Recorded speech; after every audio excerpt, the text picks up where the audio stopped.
नमस्कार दोस्तों, मैं विकास शर्मा। मेरे इस YouTube channel astrology teaching by Vikas Sharma आप सभी का मैं बहुत बहुत स्वागत करता हूं। दोस्तों, आज जो वीडियो है ये पहले वाले वीडियो का सेकंड पार्ट है। जो इससे पहले मैंने आपको वीडियो बनाया था, अवस्थाओं के बारे में बताया था कि ग्रहों की अवस्थाएं होती हैं, वो कौन कौन सी होती हैं। बाल अवस्था, कुमार अवस्था, युवा अवस्था, प्रौढ़ अवस्था और वृद्ध अवस्था, जिसको मृत अवस्था कहते हैं। यानी ग्रह जब एक अमुक डिग्री में होते हैं तब इन अवस्थाओं को रिप्रेजेंट करते हैं। तो मैंने आपको अवस्थाओं के बारे में ही बताया था कि बाल का मतलब क्या होता है। देखिए, कोई बच्चा होता है ना, तो उस वक्त उसका मस्तिष्क का जो विकास होता है वो भी नहीं होता, क्योंकि वो बालक है, अभी शिशु है। तो वो कुछ भी चीज को फेंक देगा, उसको ये मालूम नहीं होता। कोई कांच का सामान है तो उसको फेंक के तोड़ देगा, या कोई भी चीज को मुंह में दे लेगा, क्योंकि उसको ज्ञान नहीं है उन बातों का कि किस चीज से मुझे हानि होने वाली है। ठीक है, तो ये बालक का स्वभाव होता है, क्योंकि वो बाल है, उसका मस्तिष्क अभी जानता नहीं है, उसका शरीर भी इतना बड़ा नहीं। ठीक है, तो वो उस चीज के बारे में पूरी तरह सोच नहीं पाता, तो उसी तरह व्यवहार करता है वो, है ना, क्योंकि उसका मस्तिष्क विकसित नहीं है अभी। तो क्या उसके लिए सही है, क्या गलत है, ये उसका कोई भान नहीं रहता। आपने देखा होगा, घर परिवार में सभी के बच्चे होते हैं, तो बच्चों के हाथ में कोई भी चीज दो, पटक पटक के तोड़ देते हैं, उनको मालूम नहीं होता, है ना। कांच का कोई सामान है या कोई ऐसी चीज जो पॉइजनस है, बच्चों से हमेशा दूर रखी जाती है, क्योंकि बच्चों की आदत होती है कोई भी चीज मुंह में दे लेते हैं जल्दी से, है ना। तो ये बच्चों का एक व्यवहार होता है, वो इस कारण से होता है क्योंकि वो बाल होते हैं, उनका मस्तिष्क भी बहुत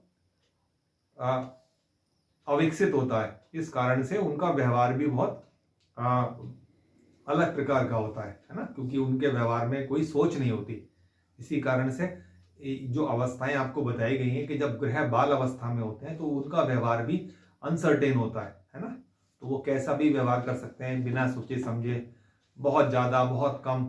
यानी उनको जब वो उनका देने का होता है, देखिए ग्रह कुछ ना कुछ प्रदान करते हैं, तो जब वो कुछ ना कुछ प्रदान कर रहे होते हैं तो उनके पास कोई प्रदान करने के लिए जो सोच के उनको देना है, जो जो उनको भरपूर देना है, तो उसमें कहीं ना कहीं कमी होती है। ठीक है, तो ये बाल अवस्था कहलाती है। बाल अवस्था के बाद जो अगली अवस्था आती है कुमार अवस्था, जब बच्चा जो है, छोटा बच्चा अब बड़ा हो गया है, वो खेलने वाला बालक बन गया है, तो वो खेलता है। ठीक है, वहां पर भी उसका मस्तिष्क अभी पूर्णतः विकसित नहीं है, तो इसलिए बहुत सारी बातों के लिए माँ बाप से उसको पूछना पड़ता है, माँ बाप के ऊपर उसकी डिपेंडेंसी रहती है, निर्भरता रहती है। तो माँ बाप उसको गाइड करते हैं कि बेटा ये सही है, क्योंकि वहां बोलना तो सीख जाता है, दौड़ना भागना वो सीख जाता है, लेकिन उसके व्यवहार में कहीं ना कहीं अभी जो है मस्तिष्क पूर्ण रूप से विकसित ना होने के कारण अभी अल्पता होती है ना। तो वहां भी वही बात होती है कि वहां भी वो अपना पूर्ण जो मस्तिष्क के द्वारा क्या चीज सही है उसका ज्ञान उसको नहीं होता, तो उसके व्यवहार में वो कम या ज्यादा होता रहता है। ठीक है, तो इस प्रकार की कार्य प्रणाली होती है। उसके बाद आती है युवा अवस्था। तो युवा अवस्था में पहुंचने के बाद उसके शरीर का विकास भी पूर्णता हो जाता है, मस्तिष्क का विकास भी पूर्णता हो जाता है, तो उसको जीवन की सभी चीजों के बारे में अच्छी उसको समझ होती है। तो जो कुछ भी वो कार्य करता है तो बड़ी पूरी समझ के साथ करता है।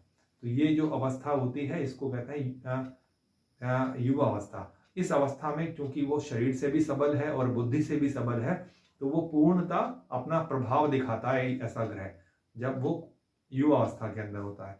इसके बाद आती है प्रौढ़ अवस्था, यानी युवा अवस्था पीछे छूट गई, अब प्रौढ़ अवस्था आ गई। प्रौढ़ अवस्था के अंदर शरीर के जो अवयव हैं वो भी ढीले होने लगते हैं, लचीले होने लगते हैं, और शरीर में थोड़ी शिथिलता आती है। शरीर के साथ साथ मस्तिष्क में भी शिथिलता आती है। तो जिस एफिकेसी के साथ, जिस श्रेष्ठता के साथ वो युवावस्था में कार्य करता है, ऐसा वो प्रौढ़ अवस्था में कार्य नहीं कर पाता। कोई भी ऐसा कार्य, फिजिकल वर्क जो पहले वो आराम से करता था उसको कोई थकान नहीं होती थी, लेकिन इस प्रौढ़ अवस्था में आने पर उसको थकान हो जाती है। यानी कहने का तात्पर्य है कि जब कोई भी ग्रह प्रौढ़ अवस्था में होता है तो उसकी प्रभाव शक्ति लगभग नगण्य हो जाती है ना।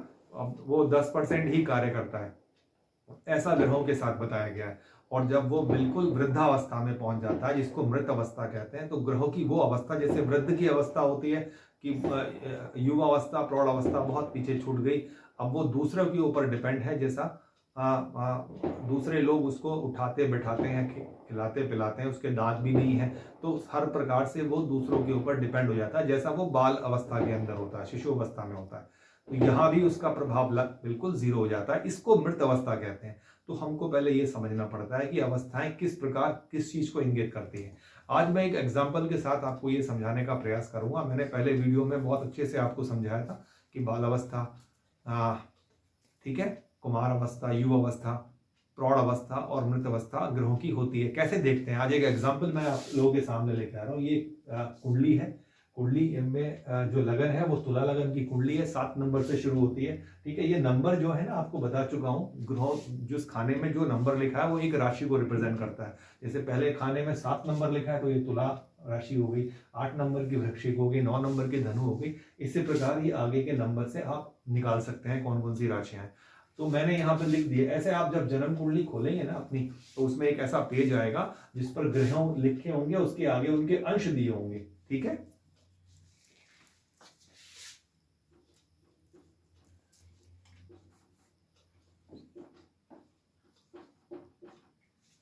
तो ये अंश होते हैं, ये डिग्रीज होती हैं, ये बताती हैं कि ग्रह कौन सी अवस्था में है। वो बाल अवस्था में है, वो कुमार अवस्था में, वो युवा में, वो प्रौढ़ में, वो मृत में। तो वो मैं आज आपको समझाने का प्रयास करूंगा। आप अपनी अपनी कुंडली पे जाके इसको अप्लाई करिएगा। ठीक है, तो मैंने ये कुंडली बना ली, यहाँ देख लिया कुंडली बना के। और इवन साइन की जो राशियां हैं वो आपको मालूम ही है कौन कौन सी होती हैं, आपको पता ही है। और ऑड साइन की राशियां भी आपको पता है। 12 राशियों में से 1, 3, 5, 7, 9 और 11 ये ऑड साइन की राशियां हैं।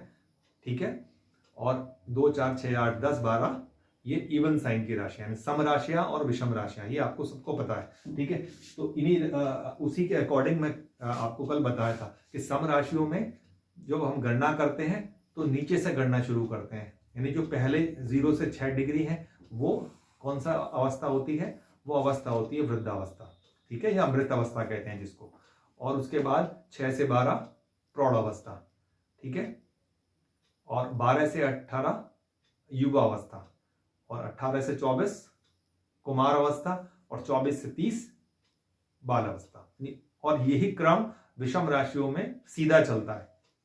यानी पहले जो 0 से 6 डिग्री है वो बाल अवस्था, 6 से 12 कुमार अवस्था, 12 से 18 युवा अवस्था, 18 से 24 प्रौढ़ अवस्था, और 24 से 30 डिग्री का जो स्पेस होता है उसमें जब ग्रह होता है तो वो उसकी मृत अवस्था होती है। यानी वृद्ध अवस्था, मृत अवस्था कहते हैं। ठीक है, तो आज मैं उनको पहचानते हैं कैसे हैं वो मैं आपको एग्जाम्पल के थ्रू बता रहा हूं।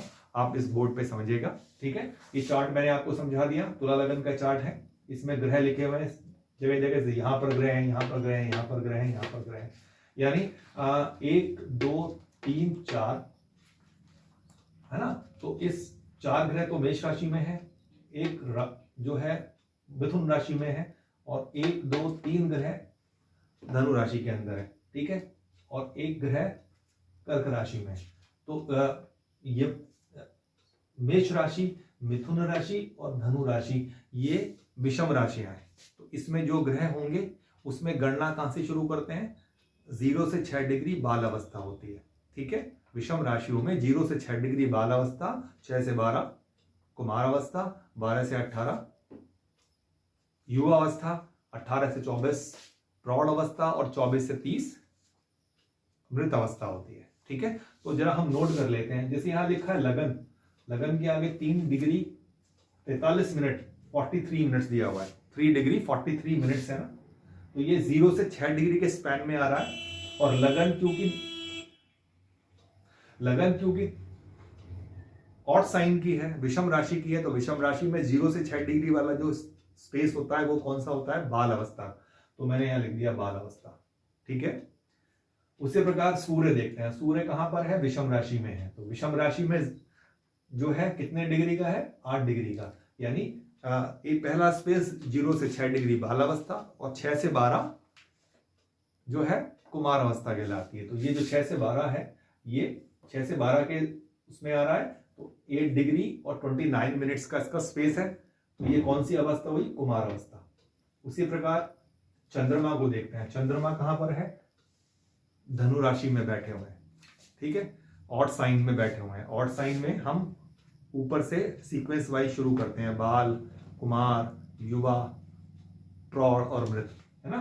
तो ऑड साइन में इनके कितना स्पेस है, इनका कितनी अवस्था है, 14 डिग्री 17 मिनट, 14 डिग्री 17 मिनट्स, यानी 14 डिग्री 70 मिनट्स कौन से उसमें आती है, वो आती है 0 से 6 बाल, 6 से 12 कुमार और 12 से 18 युवा। यानी चंद्रमा जो है वो युवा अवस्था को रिप्रेजेंट करते हैं, क्योंकि ये 12 से 18 के स्पेस में आ रहे हैं, ठीक है। तो चंद्रमा यहाँ पर युवा है। अब इसी प्रकार मंगल को देखते हैं, ठीक है। मंगल 24 डिग्री 4 मिनट के हैं, ऑड साइन के अंदर है, विषम राशि के अंदर है। तो 24 डिग्री से पार करने के बाद 24 से 30 डिग्री का जो स्पेस होता है वो मृत अवस्था कहलाती है। तो मैंने आगे लिख दिया मृत अवस्था।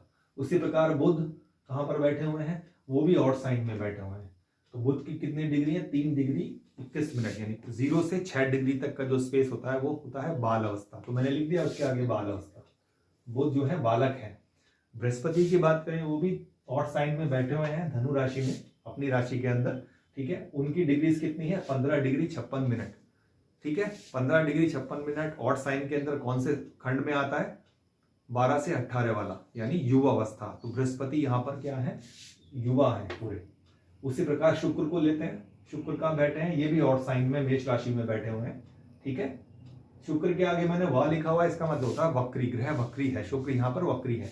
तो शुक्र बैठे हुए हैं 24 डिग्री 23 मिनट पे। 24 डिग्री 23 मिनट ऑड साइन के अंदर कौन सा स्पेस होता है, 24 से 30 वाला मृत अवस्था, यानी शुक्र यहाँ मृत है, ठीक है। उसी प्रकार हम शनि को लेते हैं, एक शनि ग्रह है जो इवन साइन में बैठा हुआ है, कर्क राशि में बैठे हुए हैं यहाँ पे, ठीक है। इनकी डिग्रीज कितनी है, 21 डिग्री 9 मिनट। तो ये कौन से स्पेस में आते हैं, 18 से 24 वाले स्पेस में आते हैं, ठीक है। सम राशि में 18 से 24 वाला जो स्पेस होता है वो कौन सा होता है, कुमार अवस्था का स्पेस होता है। यहाँ उल्टा होता है, सम राशियों में उल्टा शुरू करते हैं, ऑड साइन की राशियों में बाल, कुमार, युवा, प्रौढ़ और मृत, जबकि सम राशियों में क्या होता है, मृत, प्रौढ़, कुमार, युवा और बाल, है ना, ऐसे शुरू होता है। सम राशियों में उल्टा शुरू होता है, यानी मृत से शुरू होता है, उसके बाद फिर कुमार अवस्था आती है, उसके बाद फिर युवा अवस्था आती है, ठीक है। मृत से शुरू होता है मृत अवस्था, फिर प्रौढ़ अवस्था, फिर युवा अवस्था, उसके बाद कुमार अवस्था, उसके नीचे फिर सबसे नीचे बाल अवस्था, ठीक है। तो ये कौन से उसमें आते हैं, कुमार अवस्था में आते हैं। फिर राहु और केतु का लिखा हुआ है, राहु की जो डिग्री है और केतु की डिग्री हमेशा समान होती है, ठीक है। ये 22 डिग्री 47 मिनट में है, कौन सी राशि में, ऑड साइन में। तो ये प्रौढ़ अवस्था के अंदर आते हैं, ठीक है। तो इस तरीके से मैंने आज आपको बहुत इंपॉर्टेंट टॉपिक समझाने का प्रयास किया एग्जाम्पल के थ्रू। उम्मीद करता हूं जो मैंने आपको समझाया वो आपको आसानी से समझ में आ गया होगा, ठीक है। आप लोग क्या करना है, आप लोग अपनी अपनी कुंडली पे, अपनी जो कुंडली अगर आपके पास नहीं है तो अपने भाई बहनों की कुंडली होगी, तो उन कुंडली पे जाके इसको देखिएगा, समझने का प्रयास कीजिएगा, निकालिएगा कौन कौन से ग्रह आपके बाल अवस्था के हैं, कौन कौन से कुमार अवस्था के हैं, ठीक है। कौन से युवा अवस्था के हैं, कौन से प्रौढ़ अवस्था के हैं और कौन से मृत अवस्था के हैं, ठीक है। ग्रह जब ही अपना प्रभाव देते हैं जब वो अपने युवा अवस्था के अंदर होते हैं, वहां पर पूरा 100% प्रभाव देने की शक्ति उनके अंदर होती है। देते हैं या नहीं देते ये बात की बात है, केवल आज हम जो समझ रहे हैं टॉपिक उसको हमको ध्यान में रखना है कि उनके 100% जब युवा अवस्था होती है तभी वो प्रभाव देने की स्थिति में होते हैं। यानी 100% देंगे नहीं देंगे ये और बहुत सारी बातों पे निर्भर करता है, लेकिन अगर वो उस कंडीशन को फुलफिल करते हैं तो वो 100% रिजल्ट देने की कंडीशन में होते हैं, ठीक है।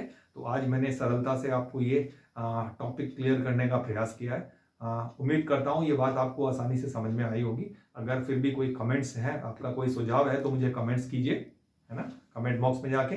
और अगर ये आपको वीडियो अच्छा लगा तो इसको लाइक कीजिए और बार बार मेरा आग्रह है कि इसको ज़्यादा से ज़्यादा शेयर कीजिए, क्योंकि ज्योतिष को लेके जो भ्रांतियाँ हैं समाज के अंदर, बहुत सारे ऐसे आजकल ज्योतिष आचार्य हैं जो नेगेटिव ज़्यादा क्रिएट करते हैं, है ना, केओस ज़्यादा क्रिएट करते हैं। ज्योतिष को लेके ज्योतिष का बहुत मजाक उड़ाया जाता है। देखिए ज्योतिष कुछ ऐसी चीज़ नहीं है जो समूहों को होने वाली किसी घटनाओं को बता दे, किसी मैच की प्रिडिक्शन कर दे या किसी चुनाव की प्रिडिक्शन में बता दे कि अमुक पार्टी जीत रही है या हार रही है, या, है ना। तो इस तरीके का नहीं है एक, ठीक है। इसके लिए बहुत ज़्यादा आपको स्टडी की जरूरत होती है, उतनी ज़्यादा स्टडी, उतना ज़्यादा किसी के पास जो है ज्ञान बल नहीं है। ठीक है, तो हम इन भ्रांतियों से, जहाँ लोग डराते हैं ग्रहों के नाम पे, उस चीज़ से हमको डरना नहीं है। कोई भी ग्रह अच्छा नहीं होता, कोई भी ग्रह खराब नहीं होता, सब भगवान के बनाए हुए हैं, ईश्वर के ही रूप है, सारे 9 के 9 ग्रह भगवान विष्णु के ही रूप हैं। तो कोई डरने की किसी से बात ही नहीं है। ठीक है, तो किसी ग्रह से आज आपको डरना नहीं है आज के बाद। तो ज़्यादा से ज़्यादा शेयर कीजिए मेरे चैनल्स को, ताकि लोग एस्ट्रोलॉजी से जुड़ सकें और सीख सकें, खुद ही समझ सकें एस्ट्रोलॉजी क्या होती है। ठीक है, तो मेरे चैनल का नाम astrology teaching by Vikas Sharma है, उसको आप सब्सक्राइब कर लीजिएगा और बेल आइकन को दबा दीजिएगा, ताकि जब मैं इस पर कोई वीडियो डालूं तो आप सबसे पहले उसका नोटिफिकेशन आपके पास आ जाए। और दोस्तों, एक बात और आपको कहना चाहता हूं, उसके बाद अपना वाणी को विराम दूंगा। देखिए, ये सारा कुछ सिलेबस के ऊपर बेस्ड है। अगर आप कल को कोई ज्योतिष किसी इंस्टीट्यूट में जाते हैं, जहाँ सीखते हैं, जहाँ फीस देकर आते हैं, यहाँ आपको कोई फीस नहीं देनी है, केवल मेरे साथ जुड़ के इस एस्ट्रोलॉजी को सीखना है। तो यही आपकी फीस है कि आप इससे निरंतर इस मेरे वीडियो के साथ जुड़ें, उसको देखें, उसको समझें। हो सकता है एक वीडियो को आपको कई कई बार देखना पड़े, क्योंकि शब्दावली समझने में समय लगता है। ठीक है, टर्मिनोलॉजी जो है एक बार में आसानी से समझ में नहीं आती, क्योंकि सब्जेक्ट बिल्कुल नया है। तो आप जब बार बार उस वीडियो को देखेंगे तो मुझे उम्मीद है 6 से 8 महीने में आप बेसिक वाला पार्ट जल्दी से कवर कर लेंगे। ठीक है, तो एक बार फिर, मेरे चैनल का नाम है astrology teaching by Vikas Sharma, इसको सब्सक्राइब कीजिए। बस यही आपकी एक छोटी सी फीस है सब्सक्रिप्शन के नाम पे, और चैनल को लाइक कीजिएगा। ठीक है दोस्तों, मिलता हूँ एक नए वीडियो के साथ, अगले टॉपिक के साथ नई वीडियो में। तब तक के लिए नमस्कार।